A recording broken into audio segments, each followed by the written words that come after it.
incarnation of Vishnu.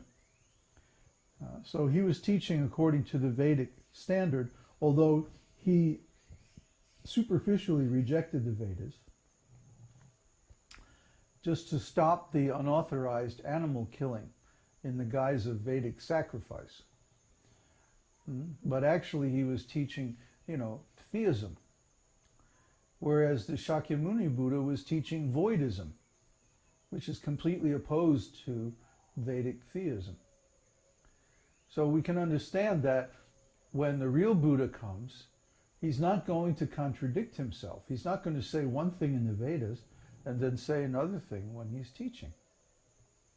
Therefore, the voidist Buddhist philosophy that we know today must have been a product of an ordinary human being.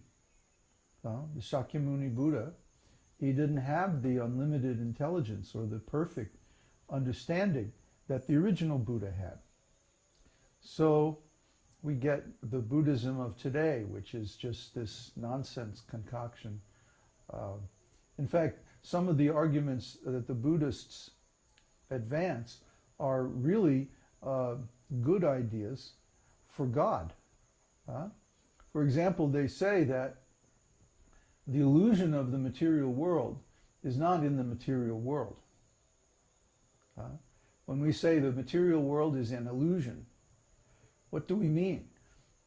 Do we mean that the material world, it really doesn't exist? Well, some people think like that, but we don't accept that.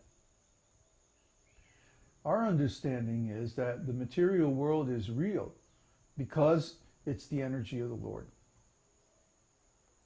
And one school of Buddhism, they say something very similar in Madhyamika philosophy.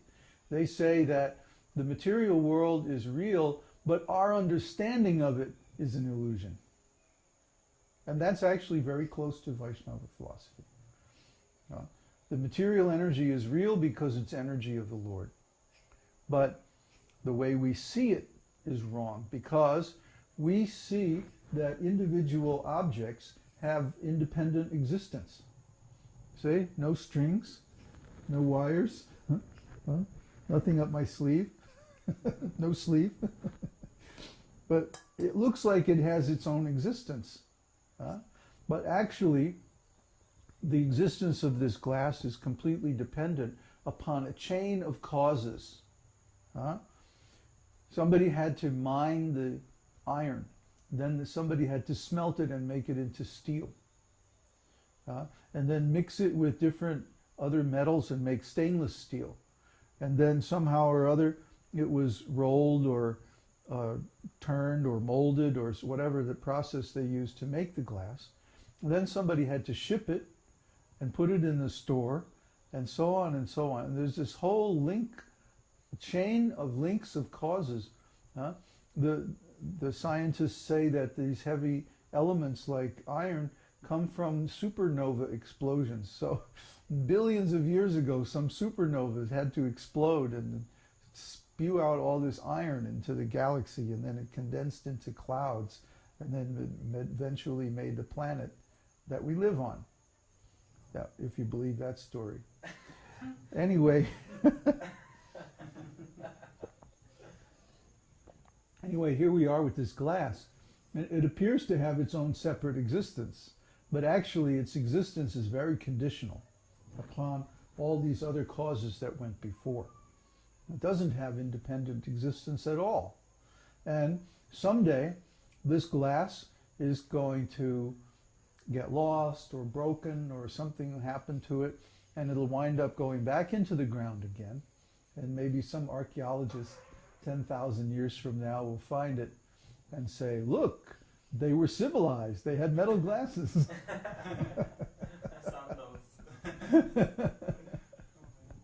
Yeah. So we don't know actually what real existence means. Real existence means unconditional. Just like we were talking before about the difference between relative truth and absolute truth. Relative truth is what? Temporary, conditional, dependent. on the circumstances. Whether it's true or not just depends on what's going on. But absolute truth is eternal, unconditional. It's always true. Circumstances in all places, for all persons. Yeah. So, similarly, material existence is relative existence because it depends on something else. Whereas spiritual existence is unconditional, absolute existence, because it doesn't depend on anything. Somebody flying around? Oh, okay. We always get invaded by bugs because the lights are on and it's warm in here. But anyway, so relative existence is temporary and conditional. Absolute existence is eternal and unconditional. That means, as Krishna says in Bhagavad Gita, never is there a time when I did not exist, nor you, nor all these kings, nor at any time in the future will we ever cease to be.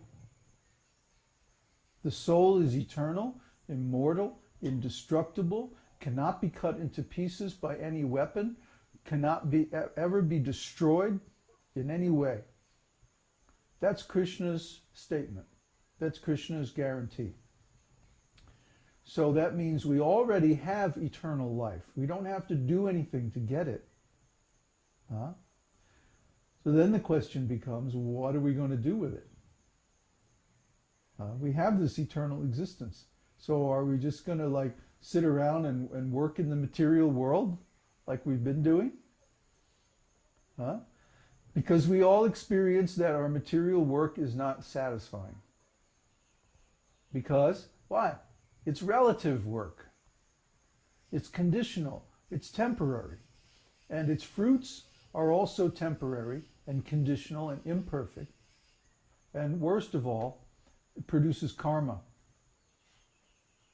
So by this karma, we become bound to the wheel of birth and death, and we have to take another body in order to experience the karmic reactions of our present activities. Why would we want to do that? If there's something better, and there is something better, it's called devotional service or spiritual activities, absolute activities. Absolute activities means that the nature of the activity is spiritual from the beginning to the end. The objective, the method, and the beneficiary of the activity are all spiritual, all eternal. Devotional service means that the activities that we take up in this life are the same as the activities in the spiritual world. They're qualitatively identical. Just like in many forms of yoga, they will do some kind of sadhana for many years, and then they'll attain their realization. And then what happens? They give up their yoga. They don't practice their yoga anymore because now they have the mystic powers, or they have the vision or the insight that they were seeking all this time. But that's material. Why? Because it's not eternal. In devotional service, we're chanting the holy name in this lifetime, and then in the next lifetime when we go to the spiritual world, what are we going to be doing? Chanting the holy name. We're hearing about Krishna in this lifetime, and then when we go to the spiritual world, what do? We hear about Krishna.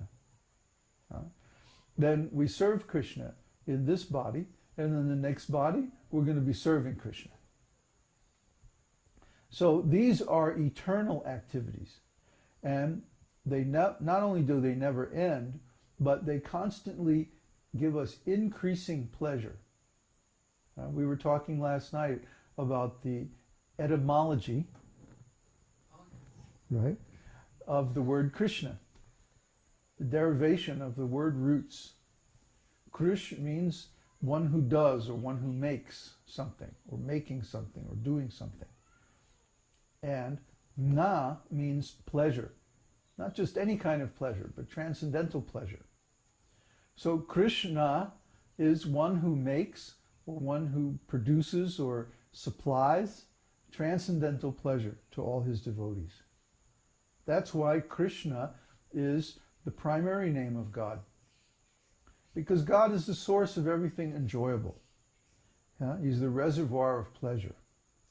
And when Prabhupada came out with this book in the 1960s, Krishna, the Reservoir of Pleasure, I mean, people were freaking out because they never thought of God as the source of pleasure. But if you think about it for a minute, everything that we have, that we enjoy, is made by God. It all comes from Him. So He's the source. He's the reservoir. If the things that we enjoy give us pleasure, then where is the stock of that pleasure? Huh? Like when the rain falls, it comes from the ocean. When we see the light, we know it comes from the